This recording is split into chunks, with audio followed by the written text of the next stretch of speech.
volvemos, como ves, muy pronto,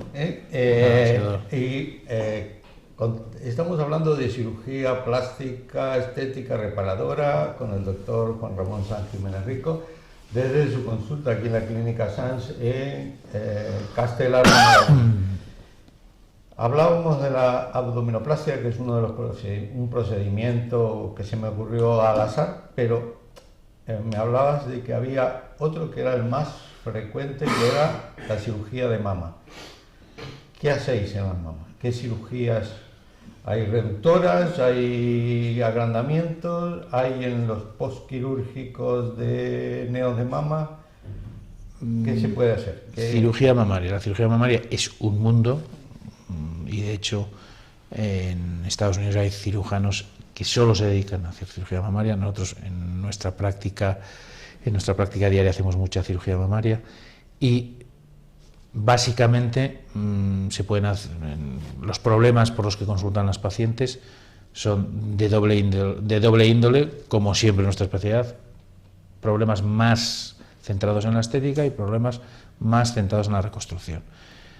Cirugía estética, básicamente 3 procedimientos: aumento mamario, con diferencial que más, reducción mamaria, cuando hay mamas grandes y caídas, y elevación mamaria, que se da en mujeres pues, que han tenido hijos, han dado lactancia a los niños, a los bebés, y las mamas se les vacían y se les caen. Entonces, en la elevación, básicamente hay 2 procedimientos, uno de elevación sin prótesis y otro con prótesis, y hay que analizar caso por caso, no hay estándares establecidos. Y por una parte, como digo, la parte estética y después la parte reconstructiva, la parte reparadora. Nosotros realizamos mucha cirugía reconstructiva en la práctica privada y básicamente nuestra cirugía principal, en la que creemos y que es la mejor, que es el Ferrari de la cirugía reconstructiva, es el DIEP, el colgajo de perforantes de abdomen inferior. ¿Qué es eso? Es reconstruir una mama, una paciente que ha sido sometida a una mastectomía, reconstruirla y hacer una nueva mama con la grasa de la barriga, la parte de la barriga que está por debajo del abdomen, que está vascularizada, le llega los nutrientes, los vasos, la sangre le llega a través de unas arterias que se llaman perforantes de la epigástrica inferior profunda, que llegan al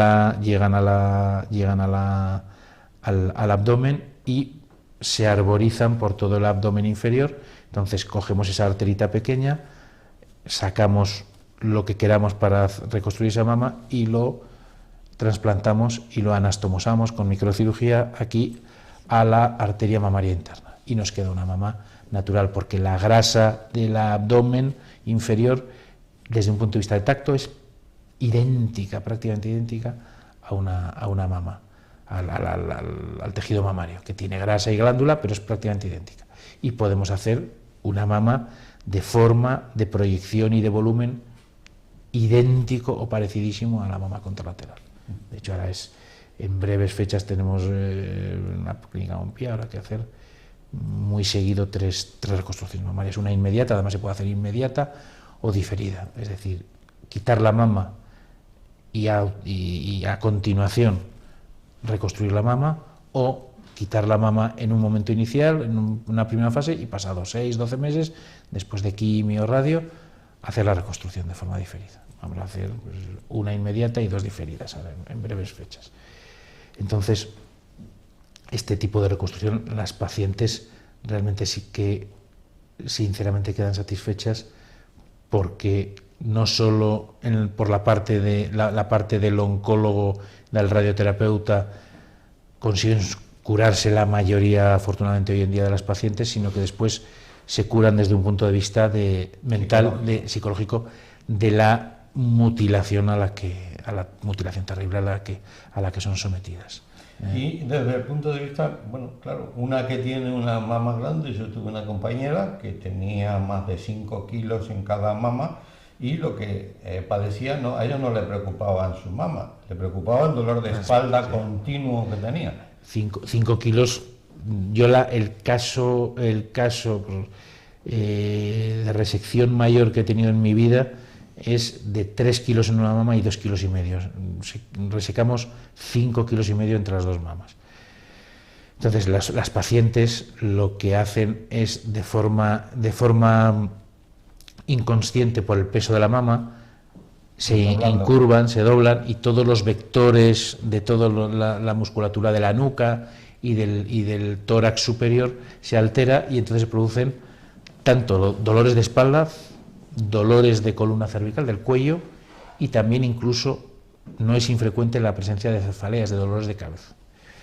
Hay estudios, y hay un estudio muy bueno en la revista americana, el Plastic, en donde demostraban, en un estudio de los países nórdicos, que un 90% de las pacientes que eran sometidas a reducción mamaria o desaparecían los dolores posoperatorios porque vuelven a estar erguidas, a poder andar con normalidad, o disminuían mucho o desaparecían.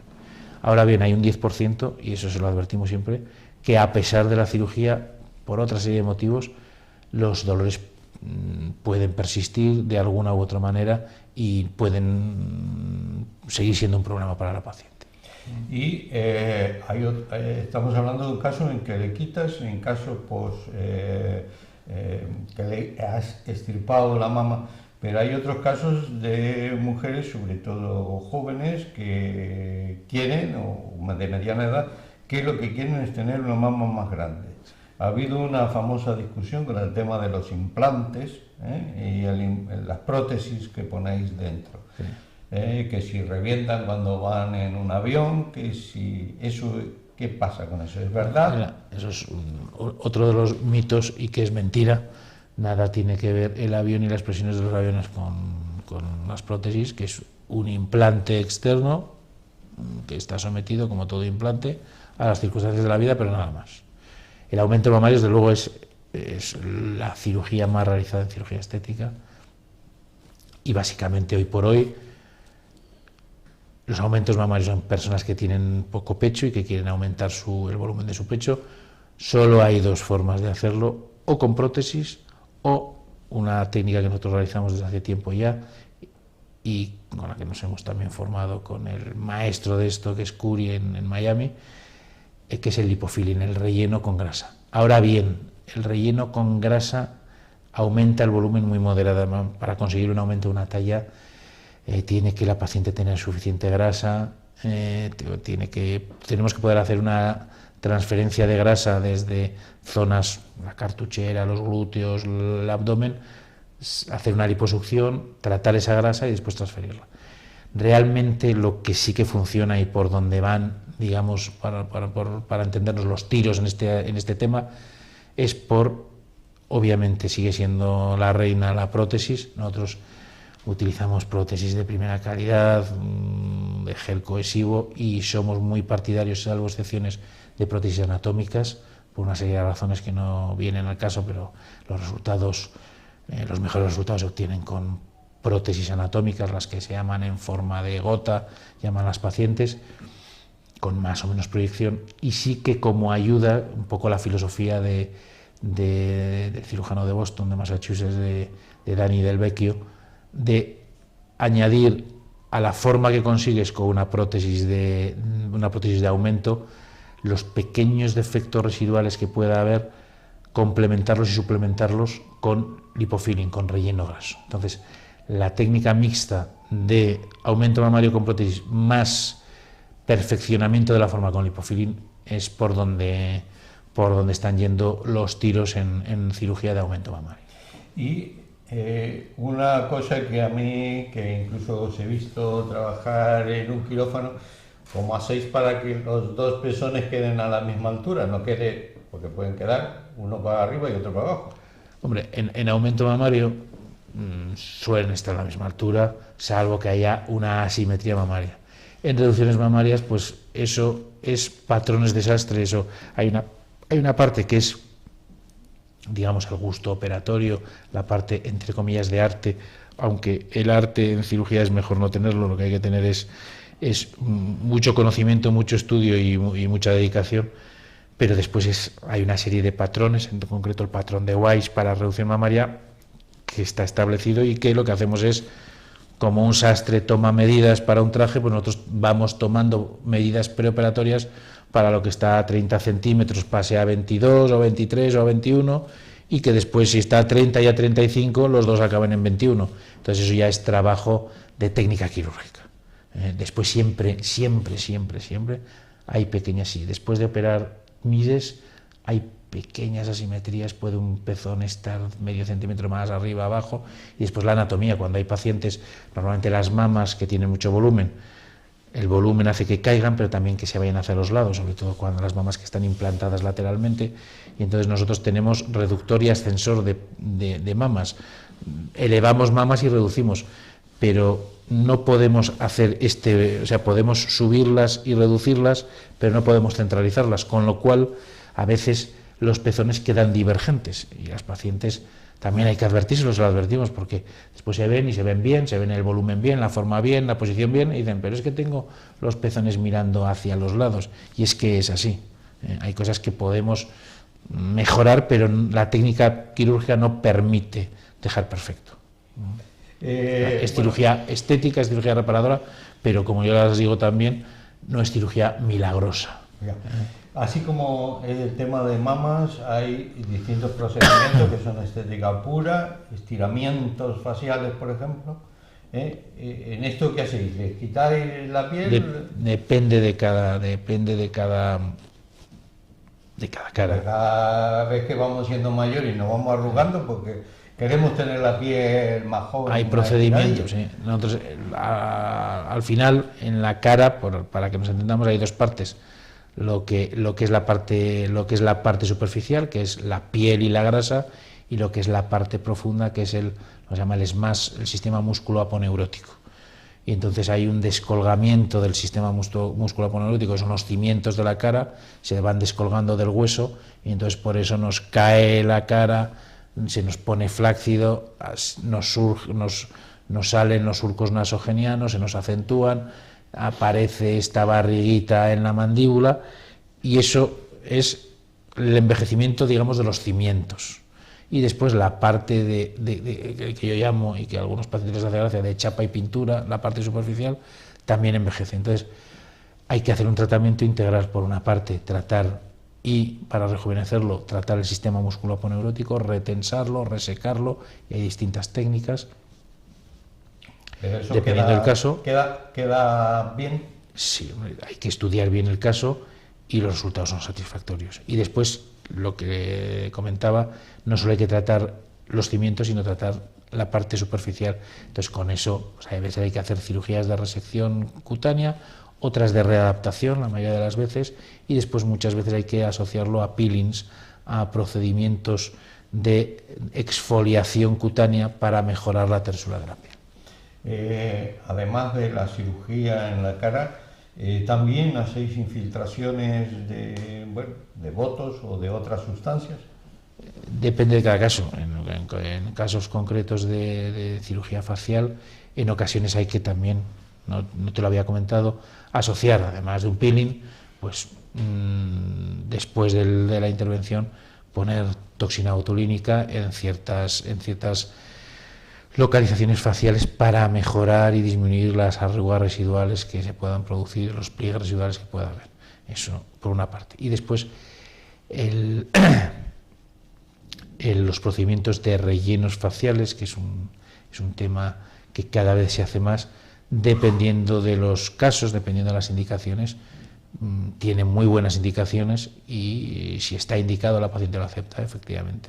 Son procedimientos mínimamente invasivos, normalmente lo que se dice procedimientos no quirúrgicos, pero que son muy efectivos y que sí se realizan en la práctica habitual. Últimamente lo vemos todos, en el cine, en la calle, en todos los sitios, la mujer que tiene un labio normal y que de pronto tiene un labio, le han crecido los labios. ¿Eso lo hacen con botox?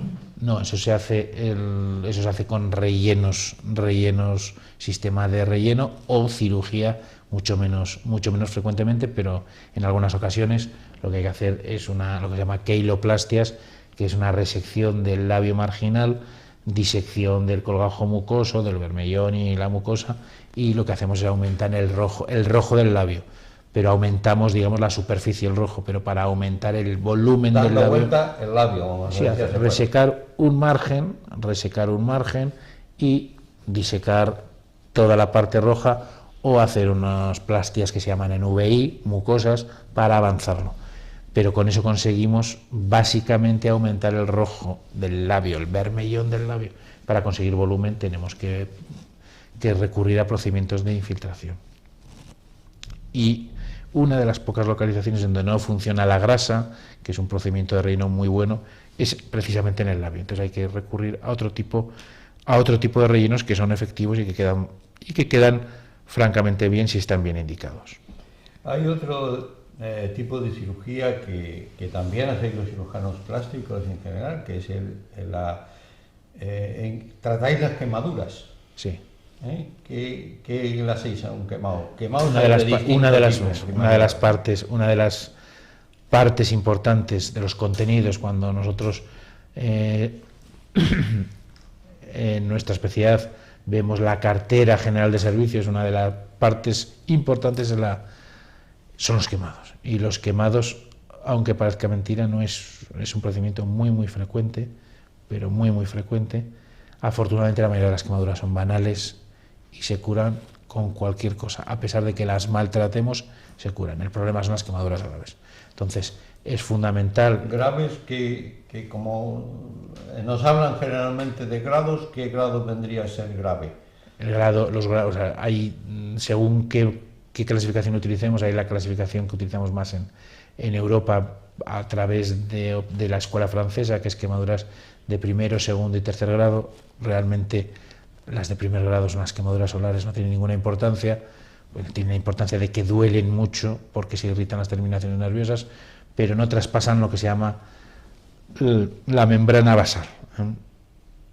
Son solo de la piel. Son de la epidermis, son superficiales. Y es el enrojecimiento cuando un día uno se queda dormido en la playa y se ponen todas las piernas y toda la espalda totalmente roja, y lo que hay que hacer es analgésicos e hidratar al paciente. El cangrejo de la playa, del día que en Santander hace mucho sol y se queda el paciente o se queda el que está en la playa, o quien está en la playa se queda dormido durante unas horas. Y después están las de segundo y tercer grado, que si las de segundo grado sí se tratan bien, evolucionan a la epitelización, curación, y no hay que operar. Y si se sobreinfectan y evolucionan mal, o pasan a tercer grado por una necrosis evolutiva que se llama, que se van necrosando e infectando, pues entonces hay que operarlas. Lo que es básico es la atención, lo que es muy importante siempre: paciente que se queme, y sobre todo el mecanismo principal en nuestro medio es el calor, sea el calor por llama, el calor por agua, es proceder con agua fría in situ, agua fría, abrimos el grifo y estar al menos 5 minutos con agua fría para disminuir el efecto calor y ese calor que produzca una necrosis mayor, ¿vale? Y una vez que ya ni pasta de dientes ni tonterías que vienen al servicio de urgencias con cataplasmas absurdas, raras, entonces agua y agua. Solo hay alguna pequeña excepción con algún producto químico, pero es agua y agua, y luego pone una compresita o un paño que esté limpio si no tienen compresas exteriores en el domicilio, y trasladarse al servicio de urgencias. Obviamente, inicialmente en atención primaria, servicios públicos de salud en los centros de salud, y si tiene indicación de traslado a hospital, les atendemos en Valdecilla. Y si hay indicación, porque es un quemado grave, que hay una serie de criterios, creo que no vienen al caso en este momento, criterios de quemaduras graves, si es criterio de ingreso a unidad de quemados, nuestro centro de referencia es el Hospital de Cruces, llamamos a Cruces y los trasladamos. Pero la atención inicial es básica, la atención inicial tanto en quemaduras banales como graves, atención inicial in situ, agua, para las quemaduras banales, para las quemaduras más profundas y más extensas, rápidamente, digamos, detener el proceso de combustión, una atención inicial, una reanimación inicial en el sitio y luego traslado al centro de salud u hospital. Y después, una vez que se ha tratado inicialmente, pues bueno, traslado, como digo, ya a centro de salud hospital.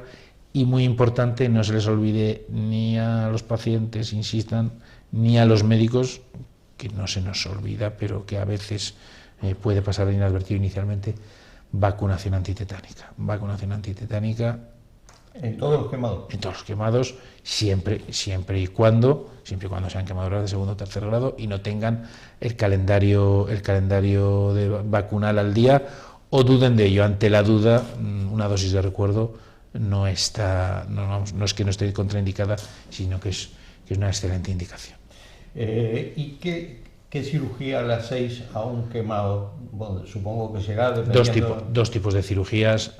Básicamente el quemado de todos los días es desbridamiento e injerto. Si no han ido bien o son muy profundas, hay que la escara, la quemadura, sí, negro o blanco, porque realmente las quemaduras dérmicas profundas son blancas, o bueno, en muchas ocasiones, salvo que esté carbonizado, son blancas. Pues esas quemaduras, desbridarlas, quitar la parte quemada hasta zona sana y luego injertar, poner injertos. Normalmente pueden aplicar otra serie de productos, pero vamos, injertos inicialmente. Injertos de piel propia. Y después ya la cirugía reconstructiva secundaria, una vez que se ha hecho la reparación inicial. Cirugía estética, cuando los injertos no queden estéticamente bien, y cirugía reparadora, sobre todo en zonas que funcionalmente necesitan la mejor de las reparaciones, como pueden ser secuelas de quemaduras en manos, en pies, en área genital y a nivel facial. Pero atención inicial, después, si son quirúrgicas, desbridamientos, injertos. Los desbridamientos precoces, sobre todo en quemados graves, han demostrado mejores resultados y más tasa de supervivencia. Y después ya de forma secundaria, cirugía reparadora, reconstructiva, para mejorar la función y a nivel facial, obviamente, la estética. ¿Cuánto lleva un proceso de una quemadura de tercer grado en tiempo aproximadamente? Es decir, entre el desbridamiento... Desbridamiento tangencial y precoz es lo ideal. O sea, si nosotros tenemos una quemadura profunda, llamémosla profunda para que nos entiendan, una quemadura de tercer grado, que eso nunca va a curar, puede producirse cicatrización dirigida, pero eso no es curar, eso no es epitelizar, eso no es una restitución del estado anterior. Entonces, eso lo que hay que hacer es, una vez que se estabiliza el paciente y que se hace una cura inicial, desbridar e injertar cuanto antes. Si se puede hacer al final, como mucho, de la primera semana, mucho mejor. Es necesario, en quemaduras muy grandes, ¿hasta cuánto podemos soportar la vida hasta una quemadura del cuerpo? 50%, hay una serie de tablas y una serie de índices, y realmente cada vez se recuperan y salen adelante pacientes con quemaduras extensísimas, pero dar cifras concretas no, porque cada paciente es un mundo. En todo caso, y esa es pregunta en la facultad a los alumnos todos los años, factores de gravedad o factores pronósticos de quemadura, y siempre son la profundidad. Los tres factores pronósticos principales son la profundidad, las más profundas van peor y son más graves, una obviedad. La edad, los viejos, los mayores, también es un factor pronóstico en contra, y los niños también, niños y mayores, sobre todo los mayores. Y luego la extensión. No es lo mismo una quemadura de un 5% que un 50%. Esos son los tres factores principales del pronóstico vital que siguen vigentes. Profundidad, extensión y edad, en edades extremas, niños y viejos. Y si ahora mismo tenemos un gran quemado que tiene quemaduras de tercer grado en casa, al vecino se le ha quemado la casa, ¿qué podemos hacerlo? ¿Tenemos que meter en una manta? ¿Qué hacemos? Perfecto. Entonces, gran quemado. Si hay al menos dos personas acompañándole, pues uno rápidamente al 0,61 y la otra persona detener el proceso de combustión, ¿vale? Entonces, si está en llamas, pues una manta. Si está el proceso de combustión, si está en llamas, si es pues calor porque le ha caído una olla hirviendo, pues agua fría para detener el calentamiento que tiene la piel, y rápidamente, como digo, llamar al 061, y en cuanto ellos llegan van a proceder a la reanimación inicial, al ABC de la reanimación. Vía aérea, coger una vía aérea o tenerla bien monitorizada, bien controlada, ver que respira el paciente y cogerle una vía periférica para poder reanimar con Ringer lactato, tener posibilidades de acceder a la circulación, el ABC inicial. Entonces ya se ha venido al 061 bien, si no hay posibilidades, se le traslada, y hay que trasladarlo siempre al primer centro sanitario que haya. Si es una quemadura grave, lo ideal es que a un hospital directamente, no ir a un centro de salud. Y ya a partir de ese hospital se le vuelve a hacer otra historia clínica, se vuelve a historiar, o de nuevo rehacer o revisar el ABC de la reanimación básica, y desde ese centro de salud, desde ese hospital, se llama ya al hospital de referencia. Si está en Reynosa, pues ir al hospital de Reynosa, y de ahí, que no vaya a Torrelavega, después a Valdecilla. Desde Reynosa se llama a Valdecilla, y normalmente vienen a Valdecilla. Y si es una quemadura gravísima, se intenta gestionar todo para que desde ahí, en una ambulancia monitorizada, vaya directamente a Cruces si hay camas, y si no, a veces pues en helicóptero pues tiene que ir pues a Getafe o a La Paz, a Madrid, al centro de referencia. Pero nuestro centro de referencia, en concreto en Cantabria, para que lo sepan los pacientes y los oyentes, es Cruces, siempre. Pues nada, Juan Ramón, se nos ha acabado el tiempo, llevamos aquí un buen rato hablando de cirugía plástica, nos has explicado algunos procedimientos. Muchas gracias por habernos recibido aquí en tu clínica. Pues muchísimas gracias a vosotros por vuestra amabilidad, y a los oyentes por habernos aguantado durante una hora. ¿Cómo aguantado? Sí, han aprendido un montón. Bueno, señores, aquí acaba este programa de Salud y Sociedad en Popular Televisión. Hasta el próximo programa. Muchas gracias.